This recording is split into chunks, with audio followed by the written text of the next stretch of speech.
Hoy hace 10 años tomé esa foto. Fue la primera foto de mi primer viaje.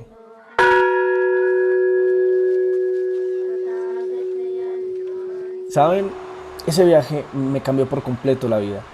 Todo lo que yo había visto en libros, todo lo que había aprendido, todo lo que había estado viendo en la biblioteca de mi colegio se hizo por primera vez cercano de ver y de tocar. Y de repente el mundo que yo creía o el mundo que parecía ver ya no era tan infinito, ya no era tan grande. Lo hice porque quería darme a conocer, quería decir, quería mostrar lo que yo creía del mundo, lo que yo creía de mi mundo. Y cuando volví a mi casa, a los brazos de mi mamá, de esa señora que se sufrió ese viaje, que lo sacó con las uñas y el sudor de su arrugada frente, ese día le di las gracias por haber creído en mi apuesta, por haber creído en un viaje que yo desde niño pensé que era imposible de ver. Viaje tras viaje, siempre buscaba darle una excusa al regreso. ¿Saben?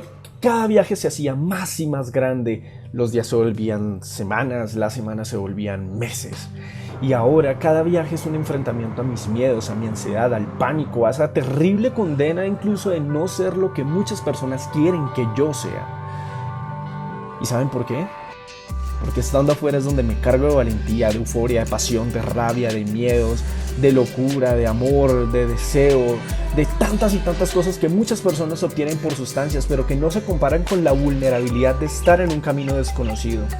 Porque me he destrozado los pies andando, me he perdido en ciudades intraducibles, pero es precisamente en el riesgo donde mis miedos desaparecen, donde mi ansiedad se diluye entre la sonrisa de tantos y tantos anónimos que yo sé que voy a dejar de ver el día siguiente, pero donde aprendí a valorar cada despedida al punto que decir adiós se ha vuelto en la excusa para decir gracias. Saben, hace 10 años tomé esa foto y nunca supe por qué. Es más, cuando la miro me parece una foto muy mala.